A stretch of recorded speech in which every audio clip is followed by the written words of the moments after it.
Good evening, everyone. Hope you all are having a great day so far. So today we are going to move into parts 2 of the Gamecube disassembly series.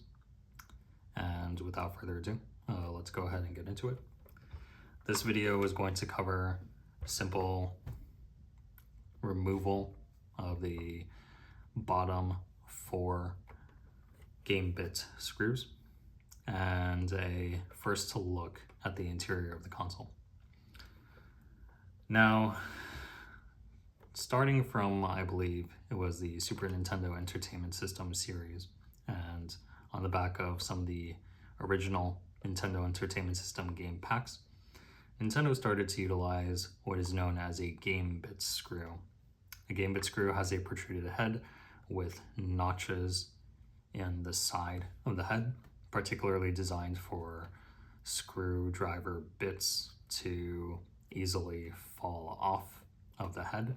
So perhaps that was the feature that they had in mind to deter people from attempting to disassemble their console and perform unauthorized repair.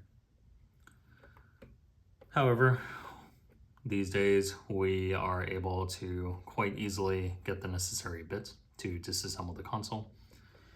If you have a kit such as this one, just put it over there, then usually in those kits, you would have to check for this yourself if you plan on buying a kit, but it usually has a game bit, which looks something like this. We can see the notches on the outer diameter of the bit moving inwards to catch on those indented notches in the head of the screw. However, if you are living in an area which you are not able to find this type of bit easily, or there are shipping problems or whatever the case may be, there is another method for removing these screws. Now, before I get into the details of this method, I'm just going to go ahead and put a disclaimer here that I'm not responsible for any damage that you perform to your console. Everything you see here, you can do so at your own risk. It's kind of funny that I need to even insert a disclaimer here. But as they say in the United States, when it rains, a lawyer makes money. So yeah, there are 4 recessed holes here. Each of them have a game bit, and you might have noticed by now as well that I have this big multi-purpose lighter. So what we are going to use this for is essentially we are going to take a big pen, we are going to remove the ink from it, and on the tip of the pen we are going to apply enough heat to it so it becomes in a plastic enough state where we can force the housing of the pen down into this hole, or wherever the hole of the wherever the screw resides. Place enough pressure on it for enough time until the plastic solidifies and cools and fills the notches of the screw. And then, once it has completely cooled down and solidified, we can slowly turn to the left and remove each of these screws. The pens that I would recommend using for this purpose would be something like this. These are Bic crystal pens, so they look something like this. The reason why I recommend these particularly is because even though there are other videos of other pens being used for this purpose, different plastics burn differently, and they also melt at different temperatures, and determining the timing and everything when you're attempting to do this can be a little bit tricky with those different types of materials. Whereas with this, I have at least been able to sort of consistently utilize these exact pens for this particular purpose. So crystal, extra smooth in this particularly flimsy housing, which makes this process even more difficult. I can put the cap to the side as well as the big pens I've purchased to the side as well. And we can go ahead and remove the ink from the housing of the pen. And that leaves us with just the housing. We can see this nozzle-like end. And like I've stated before, we are going to be applying heat directly to the tip. And once we have determined it becomes hot enough and plastic enough, then we will turn it around. We will place the housing quickly into the hole. We will apply downward pressure for 15 to 20 seconds, and you will want to apply this hard because you're basically pushing melted plastic into the notches of the screw head. So a lot of downward pressure, and you would want to keep it there for 15 to 20 seconds. And then while continuing to hold down with the opposite hand, you would remove your hand, allow the pen to dry, and then gently twist to the left. And hopefully you either completely loosen the screw or the screw comes out in the notched head. So I have thought ahead on this, and just in case this doesn't work on camera for some reason, I do have some pre-prepared examples for us to take a look at and see if that would be something you would like to pursue. So without further ado, I am going to try not to embarrass myself on camera and see if I can make this work.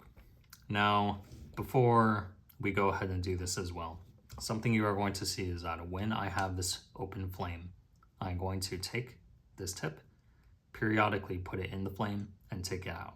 Put it in the flame and take it out. Because you may have been asking yourself earlier, when will I know that the tip is plastic enough and melted enough to insert into the hole? What I have determined is that when I remove this tip from the flame and it has just started the fire, like similar to a candle, at that point, I would be able to quickly blow it out, place it into the hole, apply that downward pressure for 15 to 20 seconds, remove the hand, continuing to hold it down for another 5 to 10 seconds, and then gently at that point, turn to the left. That is exactly the process I'm going to be doing here. And we'll see how it works. So let's go ahead and get started.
And there we go. As we can see, I may have actually overdone it on this particular attempt. We can see the head of the screw is very well lodged into the head of this big pen.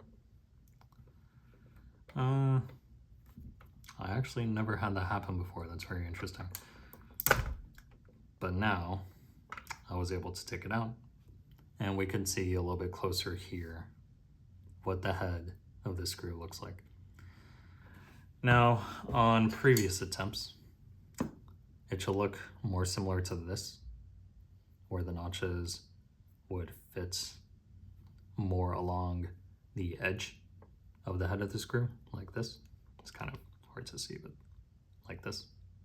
We can see where the edge of the head of the screw meets the head of this big pen. Typically, you would not have it inserted so far as the plastic would be covering the head of the screw. But yeah, I guess there's a first time for everything.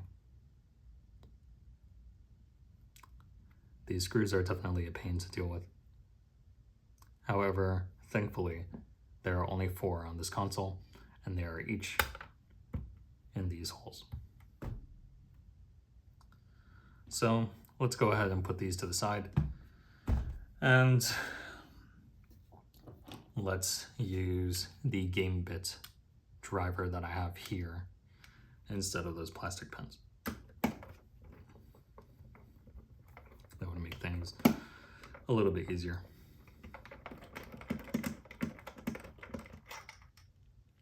Here's 2.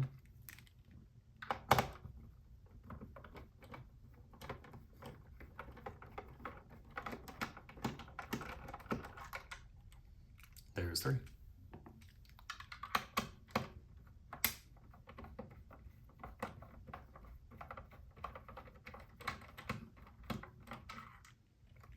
And there is 4. After all 4 screws have been removed, we can turn the console over and then gently maneuver the 4 corners on the top of the console to remove the console from its outer housing.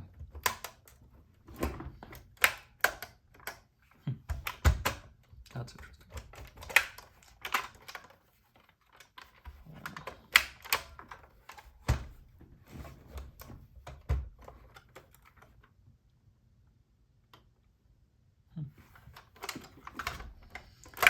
Seems to be stuck on something here.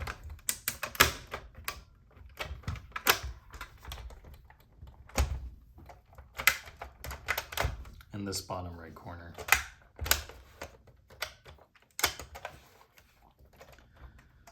Okay.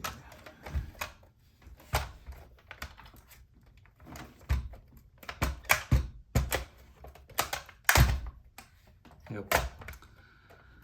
Sometimes old plastics can sort of stick to each other, but typically you should be able to just remove the top. And taking a closer look at the inside of the top case, we can see in the top right where the power button is. The top left, the plastic gear mechanism that controls the opening and closing of the lid. In the bottom left, we can see this little mechanism for releasing the lid cover. The plastic piece that is covering the LED, the LED light, and the simple toggle switch for the reset button in the bottom right. Let's go ahead and place this to the side. And now we have a first look into the interior of the console, where we can see from the side, starting from the top left, we have the power button and these dirty fans, which will definitely need to be cleaned. This in the bottom left, the reset switch that is attached to this front board, which is actually controlling a lot of functions, which we will go through in the third part of this series. Then in the bottom right, there's nothing particularly of note. In the top left, it looks like we have a switch here which is responsible for allowing the console to know when the lid is closed. So the disc on the inside of this spinning mechanism will not actually spin until the console can detect that the disc tray is closed. So when the disc tray closes, this switch is pushed to the side. And once it is, the disc starts spinning.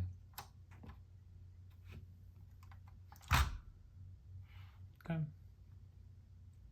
So this is a first look into the console and general disassembly of the 4 screws which are holding the top case onto the bottom case of the console. In the next video in this series, we are going to be taking a closer look at this front board, as well as possibly removing the disc spindle reader mechanism, removing this